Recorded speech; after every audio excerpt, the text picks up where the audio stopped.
Being an engineer can be stressful at times. Sometimes you're designing things that you don't want to break because people will get hurt, such as a bridge. Other times you're designing things you want to break, like the top of a Coke can. But the stress we're talking about is not the stress on the engineer, it's stress in materials. When it comes to material science, stress is expressed in newtons per square metre, also known as a Pascal. Given a Pascal is a small unit, it's very common to see it in terms of megapascals, which is a million or 10 to the 6. So how is stress calculated? There is a clue in the units. Newtons is the unit of force, and meters squared the units of area. So stress is calculated by dividing the force applied externally to the material by the area of the material or object. There is a number of different types of stresses, and you're probably familiar with them from everyday life. Let's name a few. There is compressive stress, where the force is trying to squash or compress the material. There is tensile stress, where the material is being stretched. Torsional and shear stress are two others. Torsional stress occurs when the material is twisted. Shear stress is caused when two parts of a material tend to slide across each other in a single plane. Think of an avalanche where part of the snowpack moves downhill while the other stays stationary.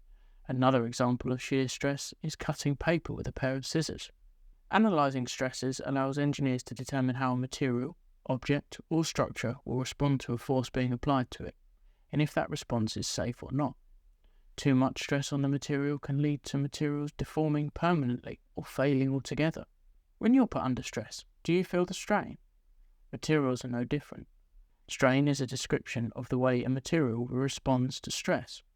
More formally, strain can be defined as the deformation of a solid due to stress. Strain is determined by measuring the change in length of the material, in our case a bar, divided by its original length. When a material is subject to tension, this change can be extension. When a material is subject to compressive forces, this will be a decrease in length. This gives us the equation shown. Interestingly, strain doesn't have a unit or dimension, but it's a ratio.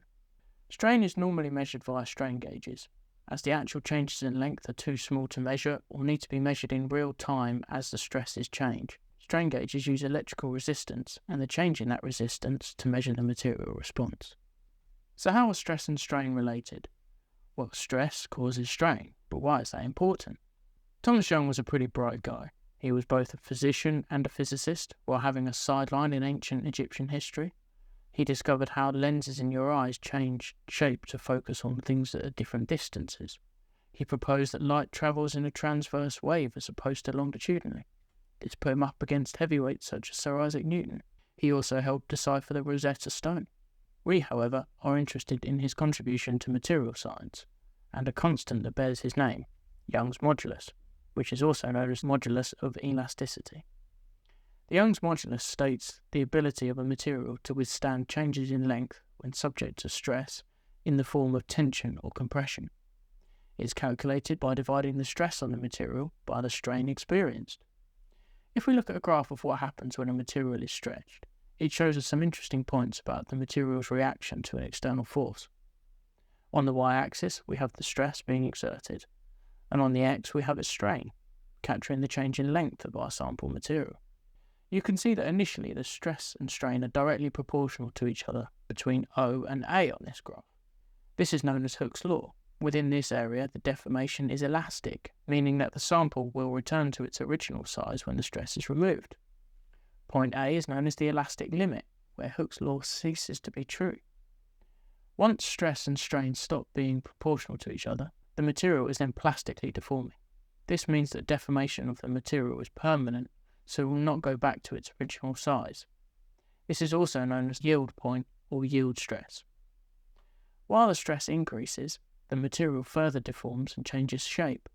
At the top of the curve is point D, that is known as the ultimate strength, and after this point the stress required to increase deformation decreases until the point the material fails at point E. These values are important because they tell us how a material can be used. Objects are usually designed so that the expected load on them doesn't permanently or plastically deform them, for example. These values are integral to the engineering field of stress analysis, where complex computer programs are used to perform thousands of calculations across a model of an object to determine stresses and strains and deformation. I hope you now know more about these key material science concepts, and they help you understand the wider world of engineering. Thank you for watching this video. Please don't forget to give it a like, drop a question in the comments, and hit that subscribe button.